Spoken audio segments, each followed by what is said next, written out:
향년 88세로 선종한 프란치스코 교황의 입관식이 엄수된 가운데 교황청은 특별한 장식 없이 간소한 무덤에 묻어달라는 유언을 남겼다고 공개했습니다. 국민의힘이 이틀간의 국민 여론조사를 마치고 오늘 저녁 2차 대선 경선에 진출할 후보 4명을 발표합니다. 이재명 더불어민주당 대선 예비 후보가 주식시장 활성화 공약과 함께 상법 개정안 재추진 의사를 밝혔습니다. 전남 화순군 화학산에 설치된 높이 127m의 풍력 발전기 한 기가 넘어지는 사고가 발생했습니다. 시청자 여러분 안녕하십니까? 전 세계 가톨릭 교회의 수장인 프란치스코 교황이 88세를 일기로 선종했습니다. 지난 12년간 전 세계 14억 가톨릭 신자를 이끌어온 프란치스코 교황은 가장 가난하고 소외된 이들을 지지해왔었죠. 유언으로 바티칸 성 베드로 대성당이 아닌 바티칸 밖 성당의 지하 무덤에 묻어달라는 뜻을 남겼는데요.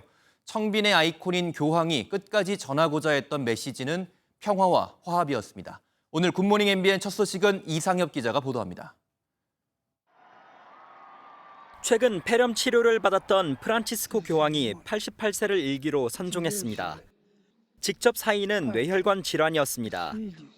통상적으로 선종한 교황들은 바티칸 성 베드로 대성당에 안치되지만 프란치스코 교황은 바티칸 밖 성당의 지하 무덤에 묻어달라는 유언을 남겼습니다. 특별한 장식 없이 자신의 교황명인 프란치스코만 무덤에 새겨주길 요청했습니다. 생전 프란치스코 교황은 권위를 내세우기보다는 가난한 자의 벗을 자처하며 청빈한 삶을 살았습니다. 교황의 장례 절차는 우리 시각으로 오늘 오전 3시쯤 교황이 거주했던 산타마르타의 집 예배당에서의 입관식으로 시작됐습니다. 애도 기간은 통상 9일로 곧 개최될 추기경단 회의를 통해 장례와 안장 일정이 확정됩니다. 교황의 시신은 며칠간 안장됐다가 이르면 오늘 23일 성 베드로 대성전으로 옮겨 일반 조문객을 받을 것으로 전망됩니다. 장례 절차가 끝난 뒤에는 차기 교황을 선출하는 콘클라베가 시스티나 성당에서 열립니다. 콘클라베에서는 만 80세 미만 추기경의 비밀투표로 차기 교황을 선출하는데 최종 선출까지 외부와 격리된 채 투표가 반복됩니다. 외신들은 유력 교황 후보로 피에트로 파룰린 추기경과 루이스 안토니오 타글레 추기경을 꼽았습니다. 타글레 추기경은 필리핀 출신으로 그가 선출될 경우 처음으로 백인이 아닌 교황이 나오게 됩니다. 아프리카 출신의 턱슨 추기경과 우리나라 출신의 유흥식 추기경 등도 차기 교황 후보군으로 거론되고 있습니다. MBN 뉴스 이상입입니다. 프란치스코 교황이 과거 세월호 참사 당시 우리나라와 맺었던 각별한 인연도 재차 조명되고 있습니다. 이뿐만 아니라 종교와 지역을 떠나 전 세계에서 프란치스코 교황에 대한 애도의 물결이 이어지고 있습니다. 이어서 강재묵 기자의 보도입니다. 지난 2014년 프란치스코 교황은 아시아 국가 중에서는 처음으로 한국을 방문했습니다. 당시 교황은 방탄 의전 차량이 아닌 한국산 소형차를 이용하며 소탈한 행보로 화제를 모으기도 했습니다. 세월호 참사가 발생했던 해 가슴 한쪽에 노란 리본을 달고 세월호 유족들을 보듬었습니다. We especially entrust to her all who lost their lives in the sinking of the seawall fair. 한국과의 각별한 인연에 한덕수 대통령 권한대행도 애도의 뜻을 전했습니다. 한 대행은 대한민국 정부와 국민의 진심 어린 추모의 마음을 전한다며 교황이 2027년 세계청년대회 장소를 서울로 정하는 등 한국에 대한 각별한 애정을 표현해왔다고 설명했습니다. 미국 백악관은 교황의 평화로운 안식을 빈다며 애도의 뜻을 전했습니다. 트럼프 미국 대통령은 프란치스코 교황의 선종을 기리기 위해 조기를 개항하는 행정명령에 서명했습니다. He was a good man. Worked hard. He loved the world and 푸틴 러시아 대통령도 프란치스코 교황을 기억할 것이라고 전했습니다. Это человек, который относился к России в высшей степени положительно. Это я могу точно сказать. Мы с ним неоднократно. 프란치스코 교황의 모국인 아르헨티나는 아버지를 잃은 것과 같은 슬픔에 휩싸였다며 교황의 영원한 안식을 기도했습니다. 아르헨티나 정부는 교황의 선종을 애도하며 7일간의 국가 애도 기간을 선포했습니다. MBN 뉴스 강재묵입니다. 국민의힘 대선 경선 후보를 8명에서 4명으로 압축하는 1차 컷오프 결과가 오늘 저녁 발표됩니다. 탄핵 찬성과 탄핵 반대로 후보 간 입장이 극명하게 엇갈리는 상황에서 누가 최종 4명에 포함되느냐에 따라 앞으로 국민의힘 경선 판도가 출렁일 것이란 전망입니다. 김지영 기자가 보도합니다. 국민의힘이 오늘 2차 경선에 진출할 대선 후보를 4명으로 압축합니다. 당 선거관리위원회는 어제부터 오늘까지 이틀간 진행된 100% 국민 여론조사 결과를 저녁 7시 이후 발표할 예정입니다. 선관위원장님이 발표할 예정입니다. 득표율은 공개하지 않습니다. 순위도 공개하지 않고요. 후보들은 막판 총력전에 나섰습니다. 경기도지사를 지낸 김문수 후보와 대구시장을 역임한 홍준표 후보는 공약을 내세우며 행정가 이미지를 부각했습니다. 대중교통으로 한 달에 10만 원 이내로 얼마든지 교통 30분 내에 서울에 접근할 수 있습니다. 대구시에서는 이미 노인연령을 1년씩 상향 조정해 70세로 5년 뒤에는 맞추도록 정책을 만들어 놓고. 나경원, 안철수, 한동훈 후보는 보수 텃밭인 대구 경북 지역을 찾아 지지층 표심 공략에 나섰습니다. 김문수, 한동훈, 홍준표 3강 구도 속에 1차 컷오프의 핵심은 나경원, 안철수 후보 중 누가 4위를 차지하느냐입니다. 만일 나 후보가 4강에 진출하면 탄핵 반대 후보가 3명이 되면서 보수표가 분산되고 안 후보가 승리하면 탄핵 찬성 후보 2명이 중도표를 나눠 갖는 효과가 발생할 것이란 관측이 나옵니다. 압축된 4명의 후보는 2차 경선에서 1대1 토론 등을 통해 오는 29일 2명으로 추려집니다. 만일 2차 경선에서 과반 득표자가 나오면 3차 결선 없이 과반 득표자가 대선으로 직행하게 됩니다. MBN 뉴스 김지영입니다. 국민의힘이 당의 문을 활짝 열겠다면서 폭넓은 입당과 복당을 시사했습니다. 지금 이 시점에 왜 이런 발언이 나온 건지 의견이 분분했는데 한덕수 대통령 권한대행의 출마를 염두에 둔 것이란 해석도 나왔습니다. 홍준표 예비후보는 한대행이 빨리 그만두고 국민의힘에 입당했으면 한다고 환영했지만 다른 주자들은 반발했습니다. 정태진 기자가 취재했습니다. 권영세 비상대책위원장이 공개회의석상에서 당의 문을 활짝 열겠다며 전격 입당과 복당 등을 시사했습니다. 민주당 이재명 세력의 국정 파괴와 국가 혼란을 막아낼 유일한 길은 더 넓고 더 단단한 자유 세력의 결집뿐입니다. 이준석 개혁신당 후보와 함께 출마 가능성이 점점 커지고 있는 한덕수 대행을 염두에 둔 것이란 해석이 나왔습니다. 하지만 비공개 회의에서는 과거 권영세 선대본부장 시절 발언과 어긋난다며 무조건적인 입복당은 선거에 도움이 안 된다는 우려가 거론됐습니다. 한 의원도 경선 중에 입당 얘기가 갑자기 왜 나오냐며 사실상 한덕수 대행을 입당시키겠다는 것으로밖에 볼 수 없다고 분석했습니다. 이와 관련해 한덕수 차출론에 부정적이었던 홍준표 예비후보는 입당론을 거론하며 긍정적인 메시지를 내놨습니다. 대선 때는 지게작대기도 필요하다. 한덕수도 빨리 그만두고 입당했으면 좋겠네요. 반면 김문수 후보를 제외한 다른 후보들은 한덕수 대행이 당당하지 못하다, 주변에서 부추기고 있다며 반발했습니다. 권영세 위원장의 발언은 이재명 민주당 예비후보의 독주를 막기 위해 한덕수 카드 등 이른바 반명 빅텐트 구성에 속도를 내겠다는 것으로 풀이됩니다. 한덕수 대행의 입당, 출마가 여전히 경선의 주요 변수로 작용하고 있습니다. MBN 뉴스 정태진입니다. 최근 영국 언론과의 인터뷰에서 한덕수 대통령 권한대행은 대선 출마 여부에 대해 노코멘트라고 답했죠. 보통 정치권에서 노코멘트는 명확하게 선을 긋지 않았다는 점에서 한대행의 출마 신호로 읽는 기류도 있습니다. 이제는 정치권 밖에서도 한대행을 추대해야 한다는 움직임이 감지되고 있습니다. 김세희 기자가 보도합니다. 시민사회단체들이 한덕수 대통령 권한대행이 대통령 후보로 출마해야 한다며 첫 추대위원회를 열었습니다. 김충규 국민연합 상임회장과 정학윤 전 국회의원 등 120명은 한대행이 통합의 리더십을 발휘할 수 있는 지도자라고 설명했습니다. 저희가 망설이는 한 총리를 어떻게든지 차기 대통령이 되도록 하기 위해서 추대위원회를 하는 거고, 오늘은 정치 원로들이 참여하는 대통령 국민후보 추대위원회가 열려 한대행의 출마를 공식 촉구할 것으로 전해졌습니다. 이런 외부의 추대 움직임과 상관없이 한대행은 모레밤에 열리는 미국과의 2+2 통상협의 준비에 주력했습니다. 정부는 국익 최우선의 원칙 하에 미국과 차분하고 진지하게 협의하여 양국이 상호 윈윈할 수 있는 방안을 찾는 데 총력을 기울이겠습니다. 정치권 안팎에서 거세지는 차출론 속에 한대행은 통상 등 현안에 집중하다 이달 말쯤 자신의 거취를 밝힐 것으로 전해졌습니다. MBN 뉴스 김세희입니다.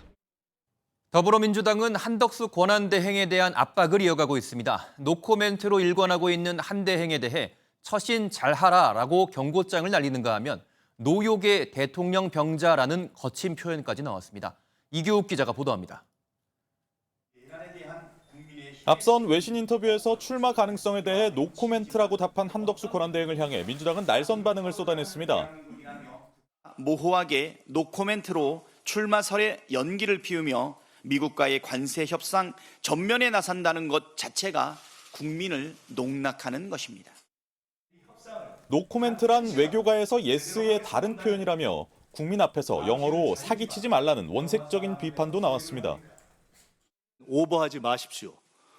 자기 장사에 정신 팔린 노욕의 대통령 병자가 선거 관리와 대미 협상을 단 한시라도 제대로 하겠습니까?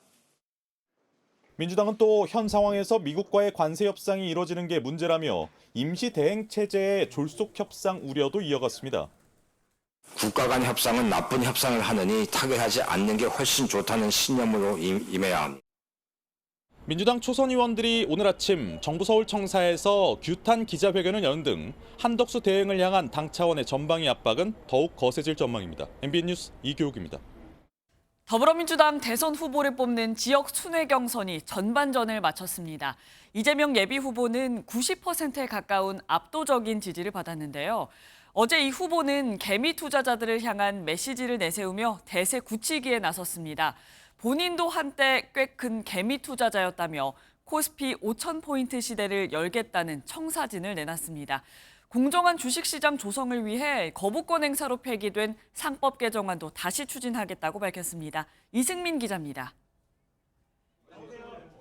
증권사 관계자들과 만난 이재명 예비후보는 자신도 한때 개미 투자자였다는 점을 강조하며 주식시장에 대한 높은 관심을 나타냈습니다. 정치를 그만두면 다시 또 주식시장으로 되돌아갈 가능성이 99.9%죠. 그러면서 주가 조작과 기업들의 쪼개기 상장 등이 지정학적 리스크와 함께 코리아 디스카운트의 원인이라고 지목했습니다.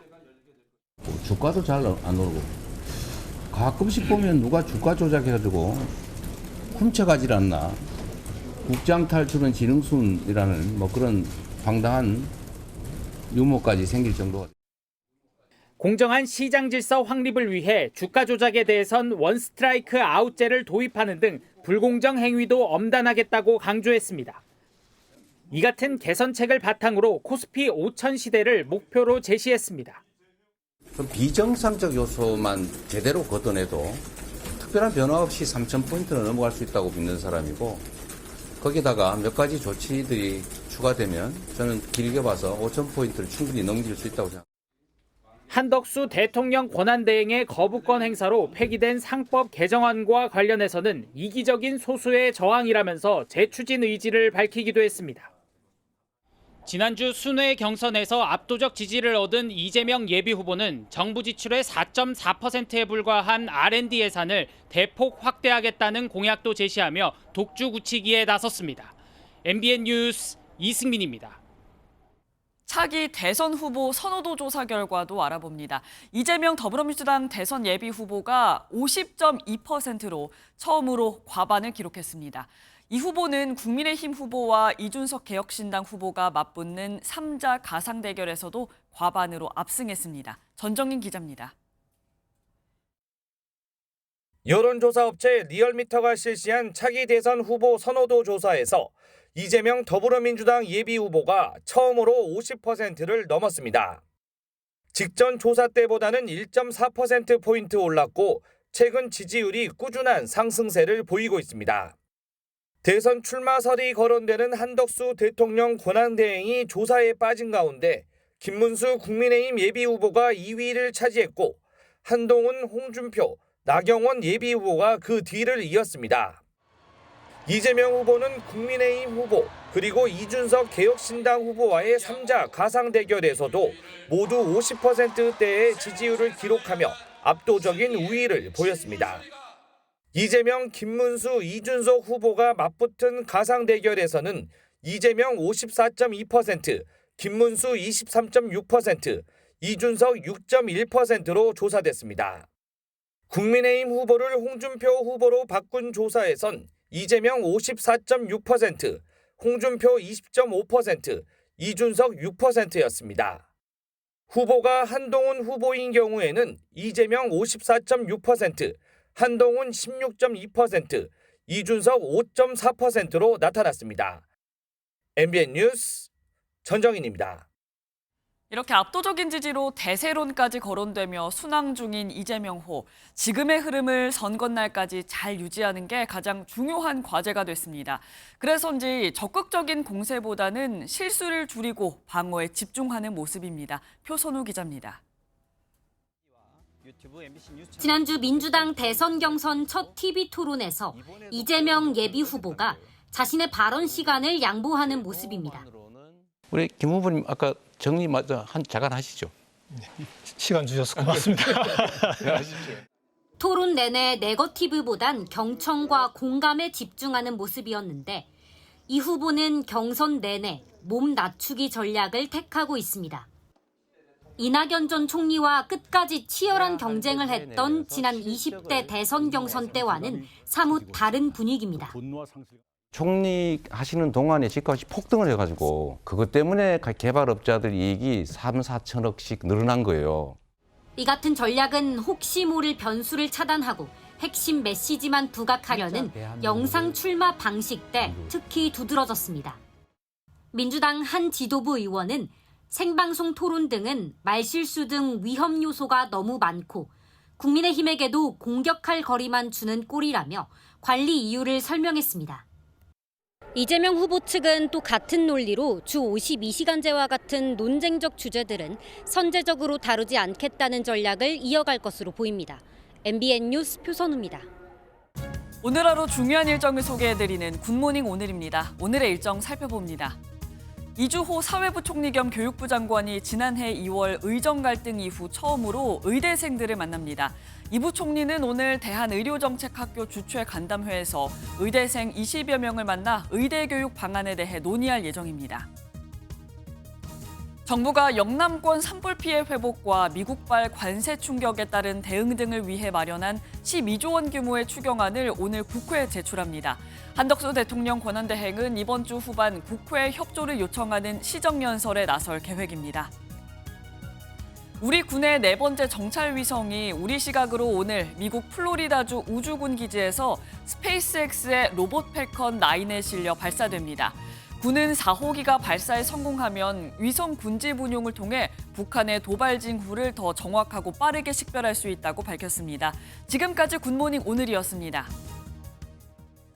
어제 오전 서울 관악구 봉천동의 한 아파트에서 방화로 인해 불이 나 1명이 숨지고 6명이 다쳤습니다. 방화범은 농약 살포기로 추정되는 도구로 화염을 방사하듯이 불을 질렀는데요. 경찰은 현장에서 숨진 채 발견된 60대 남성이 불을 낸 것으로 보고 있습니다. 먼저 안정모 기자가 보도합니다. 아파트 4층에서 시뻘건 불길이 타오릅니다.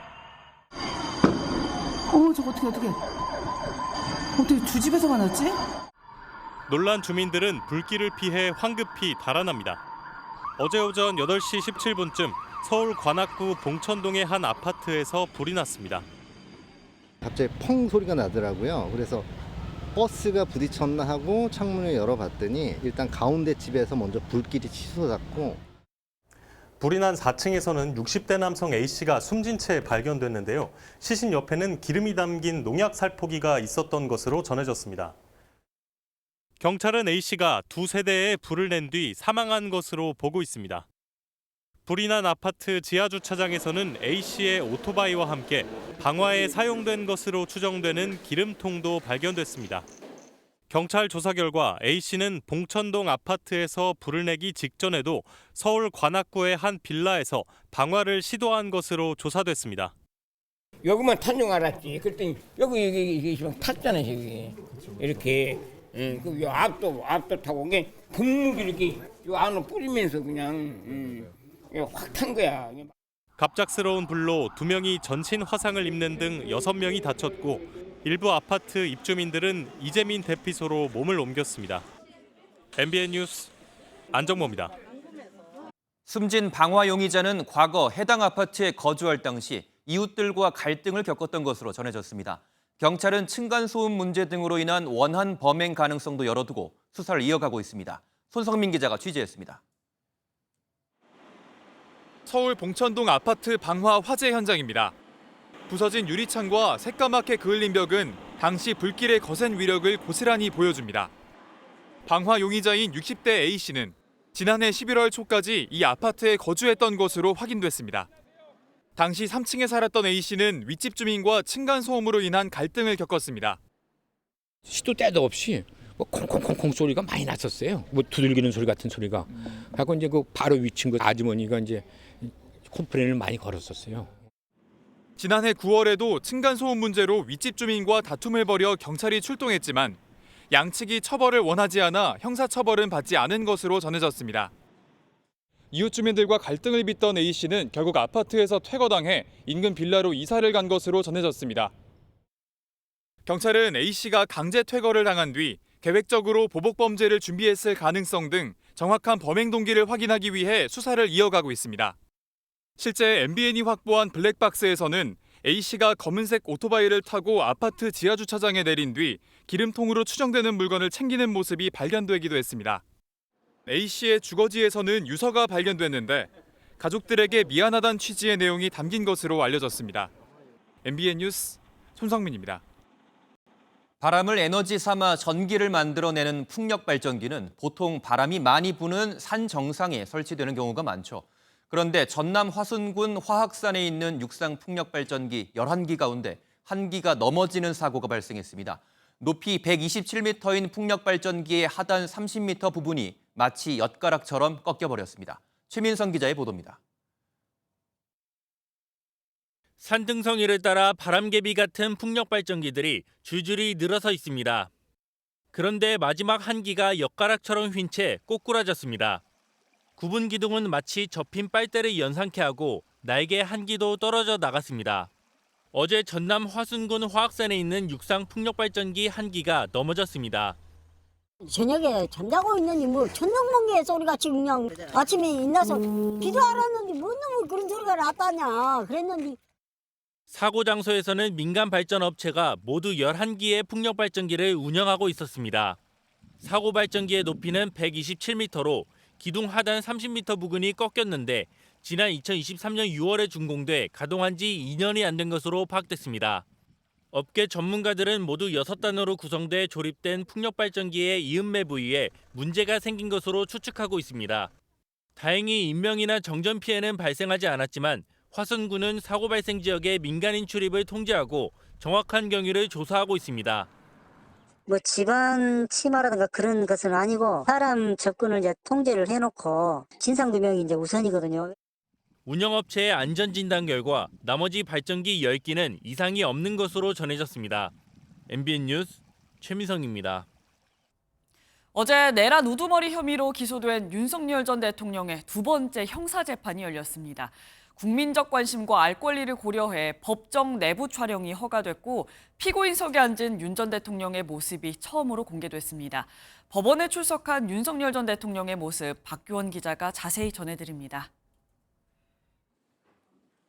윤석열 전 대통령이 굳은 표정으로 법정에 들어와 피고인석으로 향합니다. 헌법재판소 탄핵심판때와 비슷하게 남색 정장에 붉은 넥타이를 메고 머리는 가르마를 타 빗어넘긴 모습입니다. 윤 전 대통령이 등장하자 변호인단은 전부 일어나 예를 갖췄습니다. 긴장한 표정으로 정면을 응시하던 윤 전 대통령은 재판부가 입정하자 자리에서 일어나 고개를 숙였습니다. 첫 재판에서 허가 신청이 늦게 됐다는 이유로 촬영을 불허했던 재판부는 법조 영상기자단이 재차 요청하면서 법정 내 촬영을 일부 허용했습니다. 국민의 관심과 알 권리 등을 고려해서 이전 유사 사안 전례와 마찬가지로 공판 개시 전에 한해서 법정 촬영을 허가했음을 알려드립니다. 6분여가량 진행된 촬영에서 플래시 세례에도 카메라를 외면한 윤 전 대통령은 촬영 말미에 방청석 쪽을 바라보며 미소를 짓기도 했습니다. 윤 전 대통령이 재판을 받고 있는 417호 형사대법정은 전두환, 노태우, 이명박, 박근혜 전 대통령이 재판을 받았던 곳으로 4차례 모두 첫 재판에서 촬영이 허가된 바 있습니다. 촬영이 끝나고 오전 10시부터 시작된 재판에선 조성현 수방사 제1경비단장과 김영기 특전사 1특전대대장에 대한 증인신문이 진행됐습니다. 윤 전 대통령은 이번에도 포토라인에 서지 않고 지하를 통해 법정에 출입했는데 법원이 앞으로도 이런 방침을 계속해서 이어갈지 관심이 모이고 있습니다. MBN 뉴스 박규원입니다. 2차 공판에선 조성현 수방사 제1경비단장이 다시 나와 국회의원을 끌어내라는 지시를 두고 윤 전 대통령 측과 신경전이 있었습니다. 윤 전 대통령 측은 부인하며 의원을 끌어내라는 지시가 가능해 보이느냐고 물었고 조 단장은 불가능한 지시를 왜 내리는지 모르겠다 답했습니다. 재판 내내 말을 아꼈던 윤 전 대통령은 막판에 재판 진행 방식에 대해 불만을 드러냈습니다. 계속해서 이시열 기자입니다. 조성현 수도방위 사령부 제1경비단장은 지난 14일 첫 공판에서 의원을 끌어내라는 지시를 받았다라는 취지로 증언했습니다. 윤 전 대통령 측은 이를 반박하기 위한 목적의 반대 신문을 집중적으로 펼쳤습니다. 윤 전 대통령 측은 이 사건의 핵심은 의원들을 끌어내 국회 기능을 영구적으로 불가능하게 만들려는 것이라며 이는 즉흥적으로 할 수 없는 작전이 아니냐라고 물었습니다. 이에 조 단장은 군사작전에는 의원을 끌어내라는 지시가 있을 수 없다며 왜 그렇게 지시했을까 잘 알고 계시는데 라고 반문했습니다. 윤 전 대통령 측이 25년간 군 생활을 했는데 이번 지시가 가능해 보였냐라고 묻자 조 단장은 불가능한 지시를 왜 내리는지 모르겠다라고 응수하기도 했습니다. 비슷한 의도의 질문이 이어지자 조 단장이 재판부에 항의했고 재판부가 이를 받아들여 중재에 나서기도 했습니다. 다음 증인으로 나선 김영기 특전사 제1특전대대장도 의원을 끌어내란 지시가 있었다는 점을 인정하며 자신은 사람에게 충성하지 않는다고 말했습니다. 증인 신문 내내 침묵을 지켰던 윤 전 대통령은 재판 말미에 입을 뗐습니다. 윤 전 대통령은 본질에 관계없는 증인 신문을 할 필요가 없다는 게 변호인의 이야기라며 전문 증인의 증언을 법정에서 들을 필요가 있냐며 증인 신문에 대한 불만을 표출했습니다. 이에 대해 재판부는 재판부가 명확하게 기조를 갖고 재판을 진행하고 있다며 이에 의심하는 것은 잘못된 일이라고 답했습니다. MBN 뉴스 이시열입니다.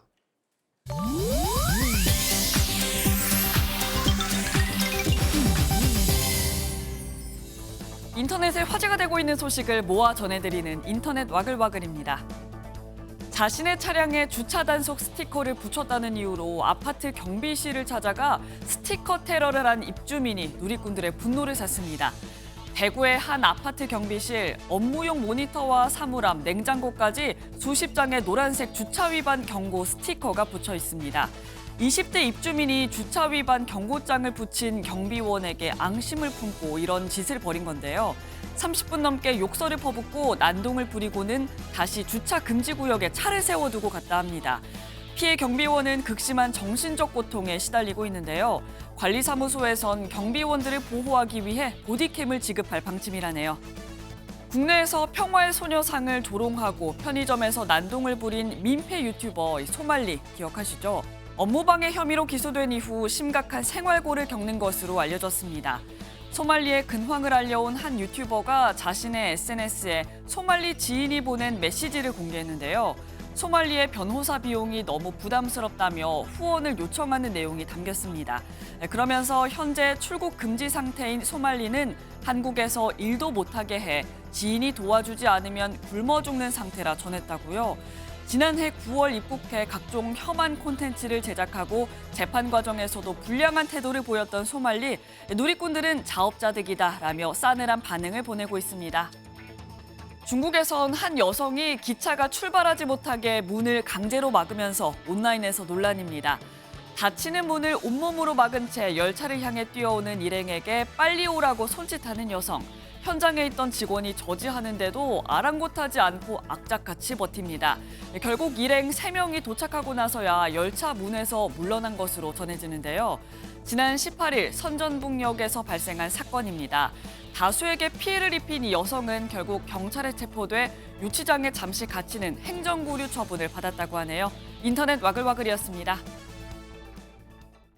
인천의 한 여자 고등학교 수업 시간에 교사가 아이를 낳지 않는 여성은 감옥에 보내야 한다라고 말해 파문이 일고 있습니다.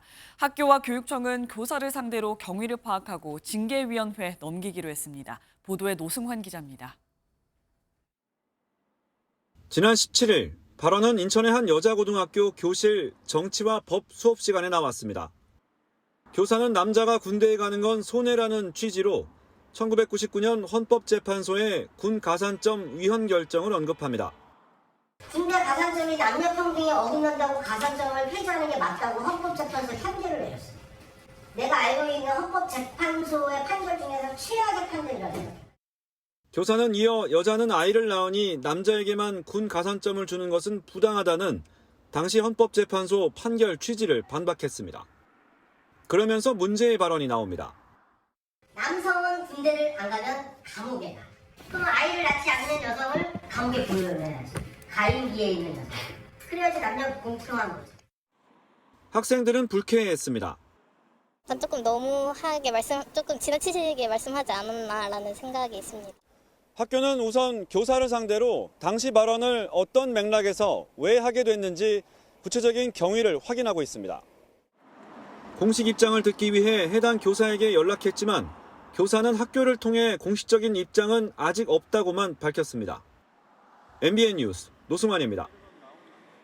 어제 미군 오산 공군기지에서 중국인 2명이 기지와 전투기를 무단 촬영해 경찰에 적발됐습니다. 한 달 전엔 수원 공군기지 근처에서 전투기를 찍은 10대 중국인 2명이 붙잡혔는데 비슷한 일이 잇따라 발생하며 긴장감까지 감돌고 있습니다. 윤길환 기자가 보도합니다. 미군 군사시설인 오산 공군기지 앞입니다. 어제 오전 9시쯤 중국인 2명이 이곳의 기지와 전투기를 무단으로 촬영하다 적발됐습니다. 이들은 사진기로 기지와 전투기를 찍은 걸로 알려졌는데 이들의 나이대와 사진 장비의 종류, 사진에 담긴 시설은 구체적으로 알려지지 않았습니다. 대공 용의점은 드러나지 않은 가운데 경찰은 국가정보원과 국군 방첩사령부와 합동으로 사건을 조사하고 있습니다. 한 달 전에는 수원 공군기지 근처에서 이착륙 중인 전투기를 허락 없이 촬영한 10대 중국인 2명이 적발됐습니다. 이들은 전문가용 DSLR 카메라와 휴대전화로 이곳 말고도 오산 공군기지와 평택 미군기지, 청주 공군기지 등 한미 군사시설 4곳을 촬영했습니다. 이들의 카메라에 저장된 전투기와 관제시설 등만 수천 장에 달하는 걸로 알려졌습니다. 경찰은 이들 가운데 한 명의 아버지가 중국 공안이라는 진술을 확보하고 경위를 조사하고 있습니다. MBN 뉴스 윤기란입니다. 전국 장애인 차별철폐연대 전장현이 약 1년 만에 지하철 탑승 시위를 재개했습니다. 출근길 시민들은 불편을 겪었고 한때 승강장은 아수라장이 되기도 했습니다. 서울시는 법적 조치 등 강경 대응 방침을 예고했습니다. 박혜빈 기자입니다. 서울교통공사 직원들이 안간힘을 쓰며 집회 참가자들의 승강장 접근을 가로막습니다. 지하철을 타기 위해 한 집회 참가자가 공사 직원의 조끼를 잡아끄는 모습도 보입니다.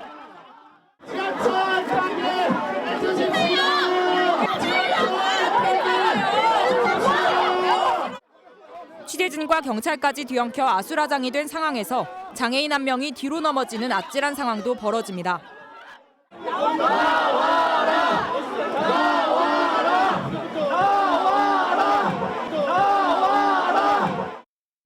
어제 아침 서울 지하철 4호선 해화역, 오남역, 선바이역에서 전국 장애인 차별철폐연대가 지난해 4월 8일 이후 약 1년 만에 탑승 시위를 벌였습니다. 1년을 기다렸습니다. 법안을 제출했음에도 불구하고 지금까지 저희가 제출한 법안 한 건도 통과시키지 않았습니다. 지난 1년간 국회에 장애인 권리 보장과 차별 철폐를 요구했지만 받아들여지지 않았다며 다시 시위에 나섰는데 시민들은 출근길 극심한 불편을 겪었습니다. 거의 얼추 2시간 늦는다고 말씀드렸어요. 많이 불편하죠. 학생들도 있고 출퇴근하는 직장인들도 많고. 집회가 시작한 지 1시간 10분이 지난 시점입니다. 열차 지연뿐만 아니라 여전히 고성이 들리고 역사 내부 통행이 어려운 상황입니다. 시위를 마친 전장현은 지하철을 타고 국회의사당으로 이동해 각 정당의 장애인 권리 정책 요구안을 전달했습니다. 서울시는 어제 시위로 2,100만 원의 열차 지연 손실액이 발생했다며 형사고발과 손해배상 청구 등 엄정 대응을 예고했습니다. MBN 뉴스 박혜빈입니다. 미국 트럼프 행정부의 국가별 관세 협상이 속속 진행되는 가운데 우리 정부와의 협상이 어느덧 이틀 앞으로 다가왔습니다. 한미 재무통상장관들의 2+2 통상협의는 우리 시각으로 이번 주 목요일 저녁 미국 워싱턴 DC에서 열리는데요. 오늘은 최상목 경제부총리가, 내일은 안덕근 산업부 장관이 속속 방미길에 오릅니다. 보도에 강서영 기자입니다. 현대차그룹이 미국 루이지애나에 추진 중인 제철소 건설 사업에 라이벌 관계인 포스코그룹이 지분을 투자하기로 했습니다. 현지 생산 공장으로 철강 관세를 피하려는 두 회사의 이해관계가 맞아떨어진 건데 트럼프발 통상 위기가 두 그룹을 손잡게 만들었습니다. 모빌리티용 고품질 철강과 2차 전지 소재를 공급하는 소재 기업으로서 입지를 확장할 수 있을 것으로 기대하고 있습니다. 최상목 경제부총리가 관세 협상을 위해 오늘 오전 10시 반쯤 미국 워싱턴으로 출국하면서 한미 간 통상협의도 본격 시작됩니다. 한국과 미국의 재무장관과 통상장관이 함께 참석하는 2+2 형태인 만큼 안덕근 산업부 장관도 내일 미국 방문길에 오릅니다. 미국발 관세 부과 이후 처음인 이번 한미 양국의 통상협의는 한국 시각으로 24일 열리는데 한덕수 대통령 권한대행은 무역 균형과 조선, LNG 3대 분야를 중심으로 양국 간 상호 호혜적인 합의점을 모색해 나가겠다고 밝혔습니다. 한미 간 첫 회의가 의미 있는 협력의 출발점이 될 것이라고 기대합니다. 하지만 미국이 앞선 일본과의 협상처럼 관세 논의에 앞서 방위비 압박에 나설 가능성이 높아 쉽지 않은 협상이 예상되고 있습니다. MBN 뉴스 강서영입니다.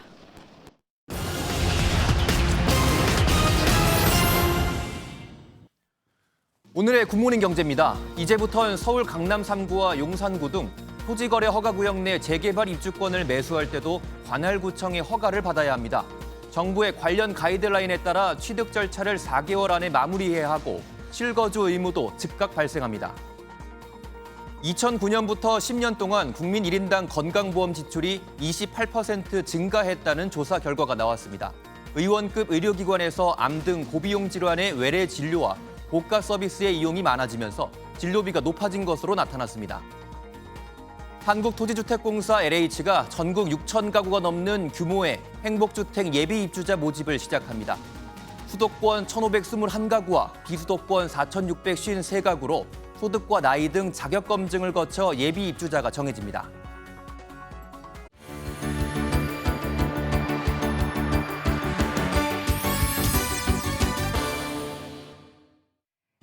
굿모닝 월드입니다. 중국에는 하늘에 날리는 연의 진심인 도시가 있다는 거 아시나요? 하늘은 연으로 땅은 연을 보러 온 팬들로 가득 찬 중국 웨이팡으로 함께 가보시죠. 서로 색이 다른 호랑이 3마리가 하늘에 둥둥 떠 있습니다. 중국 산둥성 웨이팡 지역의 국제 연날리기 축제에 등장한 연들인데요. 끝이 보이지 않을 만큼 긴 길이에 다리도 많이 달린 곤충 모양의 연이 눈에 띄고요. 상어에 돼지, 코끼리까지 다양한 동물 모양의 연들이 하늘을 수놓았습니다. 이번 축제 기간에는 무려 257팀이 각자 창의적인 연을 선보일 예정이라네요. 그런가 하면 미국의 한 도시에는 거대한 과일 하나가 등장했습니다. 세계에서 가장 크다고 하는데요. 직접 확인해 보시죠.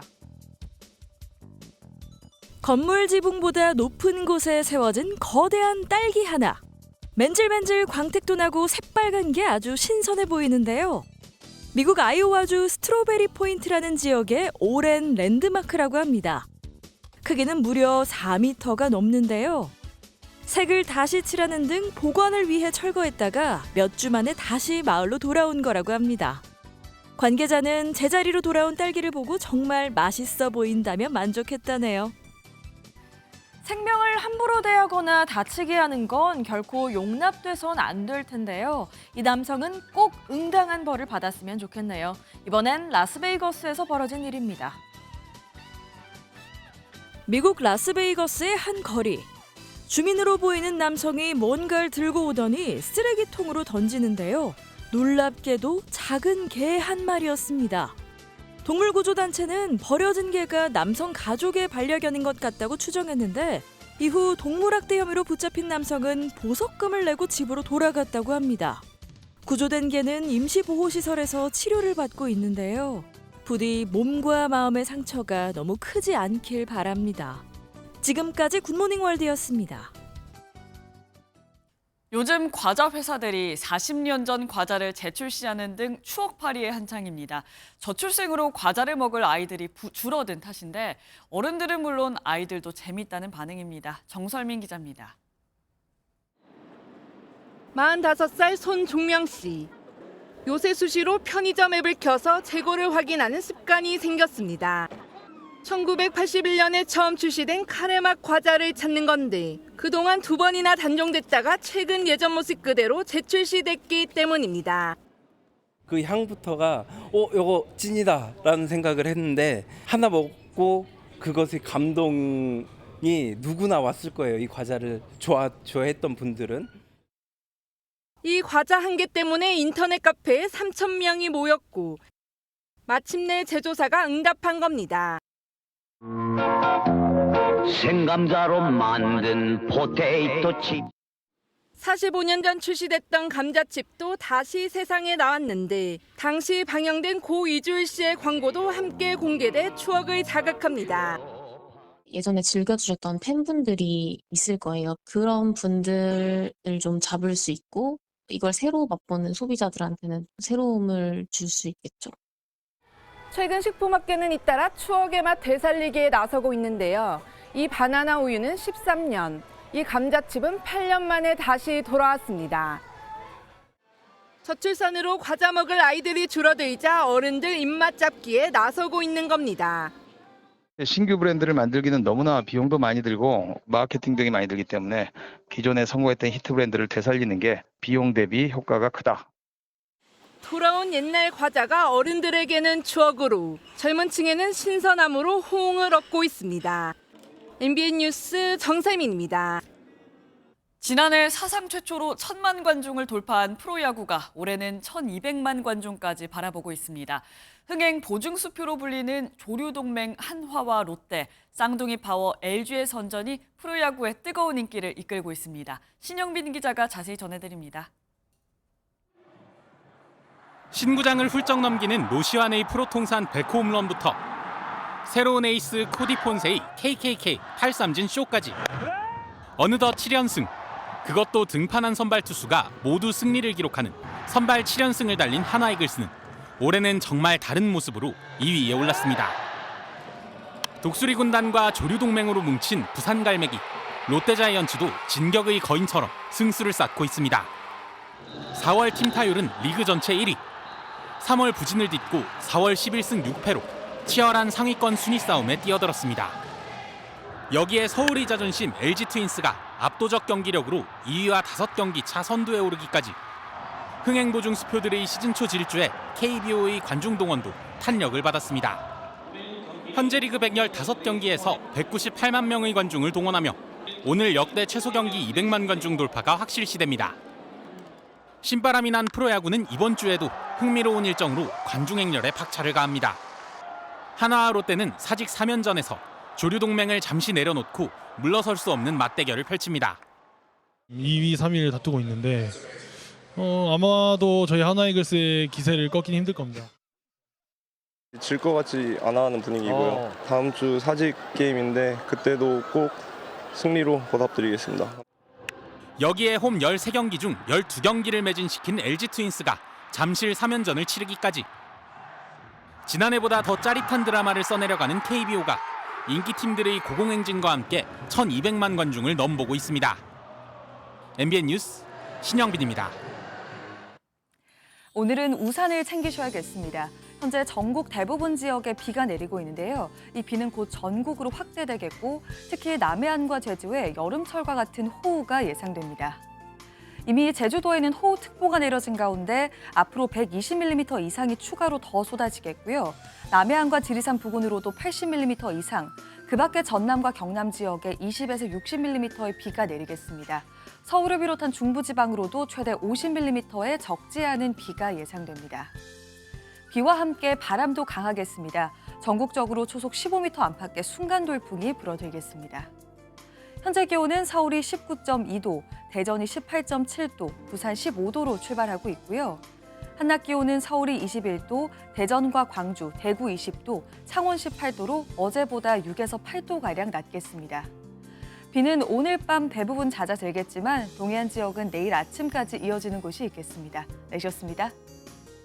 저희는 내일 아침 7시에 변함없이 찾아오겠습니다. 굿모닝 MBN 마칩니다. 시청해주신 여러분 고맙습니다.